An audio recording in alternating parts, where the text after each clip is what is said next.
Yo caminaba por una arista afilada en el cielo.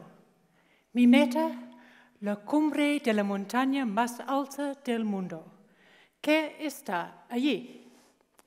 Para dar a ustedes una idea de la escala, este es uno de mis compañeros y esta es la ruta rápida a Nepal, un desnivel de 2.000 metros. Y aquí es la ruta directa al Tíbet, un desnivel de 3.000 metros. Y lo único que tengo que hacer para llegar a la cima es caminar por esta arista a lo largo de un sendero estrecho como una bota. Y esto en sí no es muy difícil. Hay crestas en los Pirineos que son mucho más duras que este. Y no necesitas una caída de 2.000 metros para matarte. 20 metros son suficientes. Pero sin duda, una caída de 2 kilómetros provoca unas sensaciones interesantes a tu estómago. Pero en el Everest, el riesgo más común no viene de la montaña. Los riesgos dramáticos como avalanchas y tormentas no ocurren muy a menudo. El riesgo más común viene de nuestra interior. Es nuestra tendencia de descuidarnos y cometer errores. Y en el Everest no hay opción de error. Y esta arista continúa durante horas. Pero, finalmente, miro en todas direcciones y veo que no hay más montaña. La cima del Everest apenas supera el tamaño de una mesa de comedor. Lo siento, esto no es muy sutil con las fotos. Pero durante unos minutos, nuestra pequeña expedición de Sudáfrica, del país de sol, surfing y rugby, somos las personas más altas de la Tierra. Estamos sentados en el techo del mundo, en la cima del Everest. Hemos escalado durante 9 semanas para llegar hasta aquí. Hemos sobrevivido lo que hoy se conoce como la peor tormenta en la historia del Everest. Una tormenta se había llevado a 8 alpinistas de otras expediciones. Y después de la tormenta, todos los otros equipos nos aconsejan abandonar. Dicen que el tiempo está inestable, que se debería cortar por lo sano y volver a casa. Y es tentador seguir la bandada cuando avanzan a la cima, y es tentador seguir la bandada cuando huyen a casa. Pero si podemos sobrevivir la tormenta, quizás podamos llegar a la cima en buenas condiciones. Quizás. En contra del consejo, decidimos intentar una vez más. Y mientras volvemos a subir a la montaña, recibimos una llamada telefónica muy importante. El presidente de Sudáfrica, Nelson Mandela, nos llama para animarnos. Había llamado para decir, estoy orgulloso de vosotros. Por probarlo de nuevo, yo sé que lo podéis conseguir. Y los sudafricanos le veneramos como a un Dios. Y cuando te llama Dios por teléfono y te dice que lo puedes conseguir, vale, no te queda duda.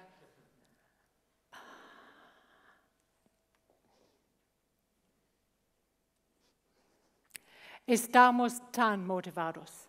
Vamos a atacar la montaña, conquistar la cima y plantar la bandera. Y ahora hemos triunfado. Lo que estamos en la cima no somos los únicos celebrándolo. En el campo base se monta la gran fiesta. En Sudáfrica, la noticia se ha extendido por todos los medios de comunicación. Tenemos una conexión en directo desde la cima y hablamos con una estación de radio en Sudáfrica. Y lo primero que hacen es conectar por radio con mi madre. Me llega la voz de mi madre por la radio. Cariño, ¿dónde estás?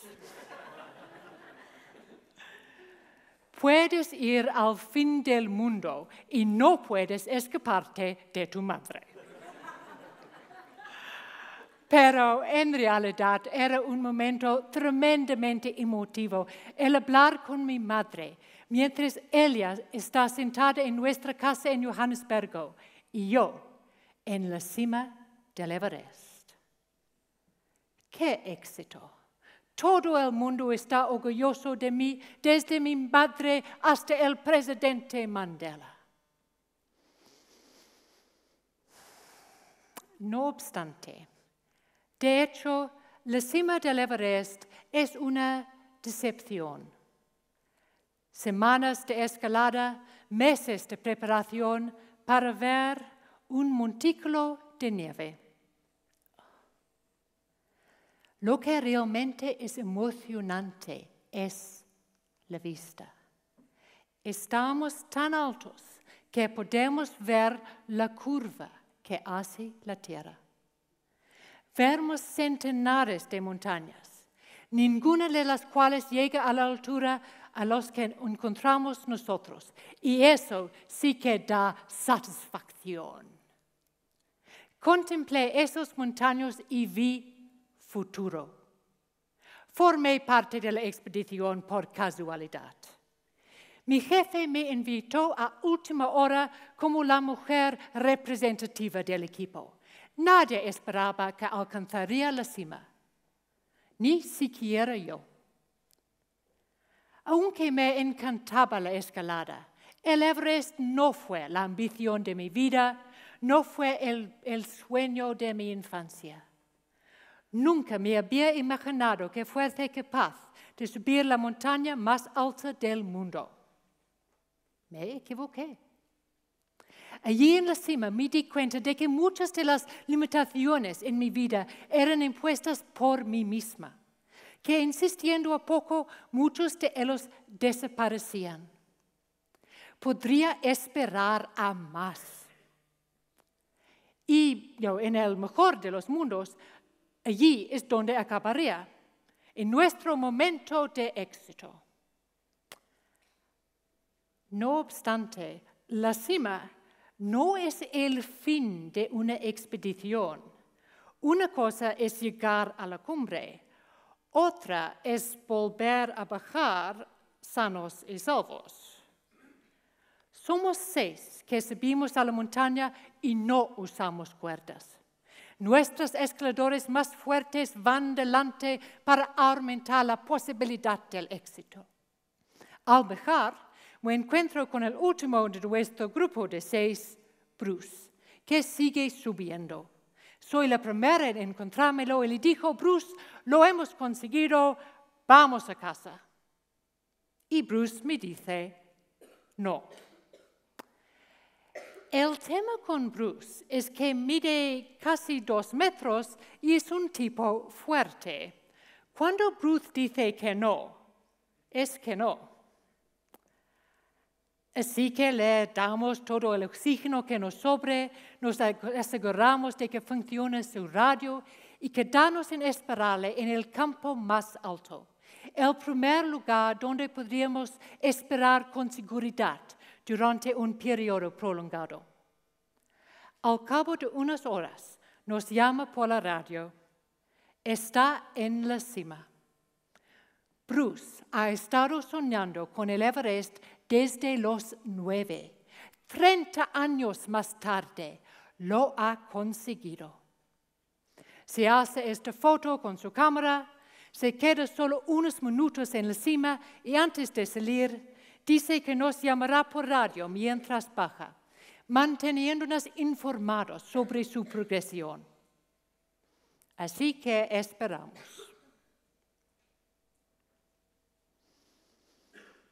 Esperamos toda la noche. Esperamos toda la mañana siguiente. Al cabo de 18 horas de esperar, se nos acaba el oxígeno. Y no te puedes quedar allá arriba sin oxígeno. Después de 18 horas de esperar, salimos sin él. Y no sabíamos qué pasó. En 24 horas, nuestro triunfo había cambiado a tragedia. Y esta historia tiene un epílogo. El siguiente grupo en subir por esta arista afilada no lo hace hasta un año más tarde. Y encuentran a Bruce sentado allí, con su oxígeno, su radio. Así que seguimos sin saber qué pasó. Pero me doy cuenta que es muy fácil utilizar el Everest como metáfora para alcanzar metas, conquistar cimas. Estamos viviendo en una ciudad enfocada a un objetivo. Medimos nuestro propio éxito, el éxito de cada uno, mediante los objetivos alcanzados. Pero los escaladores hablan de la fiebre de la cima. Es cuando ansías tanto al alcanzar el objetivo que empiezas a tomar realmente algunas decisiones equivocadas con tal de alcanzarla. No sé si la fiebre de la cima mató a Bruce, pero un número desproporcionado de escaladores mueren en el camino de regreso de la cima. Parece muy obvio que conquistar la cumbre es el objetivo primordial de alguna expedición. Y lo es. Pero hay otro objetivo también, llegar vivo a casa. Y se puede perder de vista ese otro objetivo. Y eso no es solamente aplicable a expediciones. Toda empresa que persigue un beneficio a corto plazo a costa de la integridad a largo plazo, tiene el mismo problema. Los bancos que dan créditos arriesgados esperando conseguir beneficios rápidos. Los gobiernos que gastan dinero prestado para tener a los votantes contentos. En la montaña, tú vuelves y los otros llegan a la cima y te llaman un fracasado, te llaman un cobarde. Tú vuelves y todos los demás están muertos y te llaman un gran líder. Y cuando tienes que elegir, no puedes estar seguro. Necesitamos comparar objetivos inmediatos con metas y planes a largo plazo. Necesitamos saber lo que realmente es importante, no solo ahora, sino dentro de 5 años, dentro de 50 años. Y la respuesta no está quedarse en casa y no tomar ningún riesgo. Tenemos que reconocer que hay riesgos en todos los aspectos de la vida.